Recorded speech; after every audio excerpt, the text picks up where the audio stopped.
Now give the floor to His Excellency Sir Angel Whips, President of the Republic of Palau.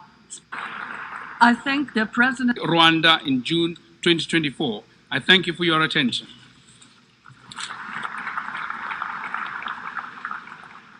I thank the President of the Republic of Botswana, and I now give the floor to His Excellency Sir Angel Whips, President of the Republic of Palau, speaking on behalf of the Pacific Small Islands Developing States.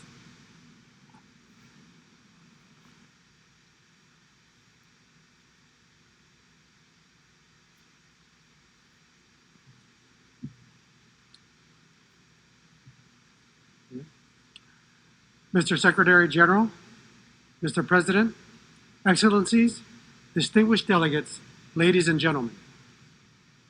I deliver this statement in my capacity as chair of the 12 small island developing states represented in New York, and we are aligning ourselves with the statement to be delivered by Samoa on behalf of the AOSIS.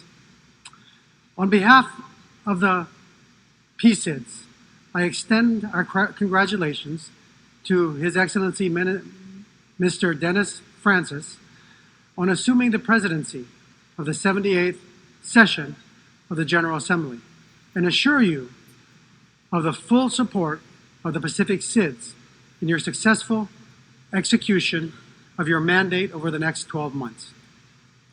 Mr. President, our continued existence depends on our capacity to unite as a global, unified community. In this juncture, the need for multilateralism to be strengthened is not merely advisable, but imperative. The achievement of the SDGs must be at the center of our collective efforts over the next 7 years. Together, we must rise to the challenges and elevate our actions with urgency to confront the climate crisis, leaving positive impact on our environment, societies, and economies for present and future generations. The Pacific Psids' commitment to sustainable development and resilience of our countries and peoples remains unwavering. However, COVID-19 and climate change have impaired and even reversed our hard-fought development gains. Our endeavors are frequently impeded by escalating costs associated with natural disasters, the human and physical cost of climate change, and our limitation and lack of access to concessional financing.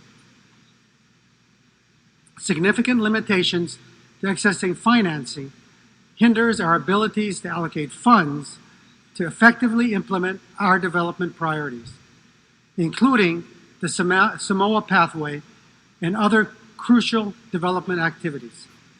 We support the follow-up and review of the financing developing outcomes, in particular, the reform of the International Financial Institution to support the means of the implementation of the 2030 Agenda for Sustainable Development. Nonetheless, we continue to persist in our efforts to meet the SDGs, as they provide the best hope for a brighter and more sustainable future. Psids face a unique set of vulnerabilities which hinders our ability to achieve sustainable development. Structural factors, including size, remoteness, and exposure to global economic, social, and political environmental shocks, impact socio-economic outcomes of our ability to achieve the SDGs. These vulnerabilities were further exacerbated by the COVID-19 pandemic, and with many Psids countries being particularly affected by the drop in international tourism and remittances. The sudden economic shock exposed the fragility of our economies and the urgent need for tailored solutions to address our unique circumstances. Thus, the call for and the endorsement of a multi-dimensional vulnerability index, an MDI, which will allow for inclusion of more than just income-based criteria to assess eligibility for concessional finance comes at the right moment, and we ask for the support of the international community on this key issue. Mr. President, the slow progress on the SDGs achieved by the Psids to date is an indication that losses linked to vulnerability far outweighs the development gains.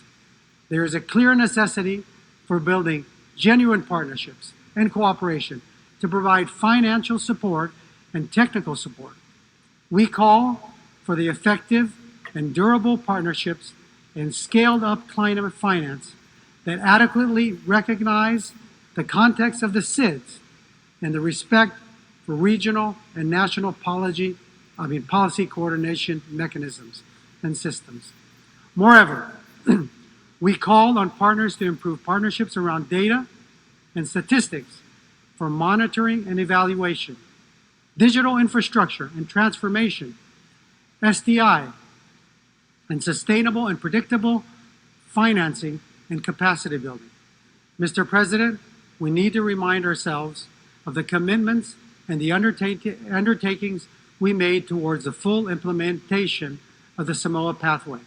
And we support the call to develop a robust monitoring framework for the Samoa Pathway aligned with the 2030 Agenda for Sustainable Development and other intergovernmental agreements, including the Sendai Framework and the Paris Agreement, as these commitments reflect our shared responsibility to leave no one behind and to build a more just and equitable future for all.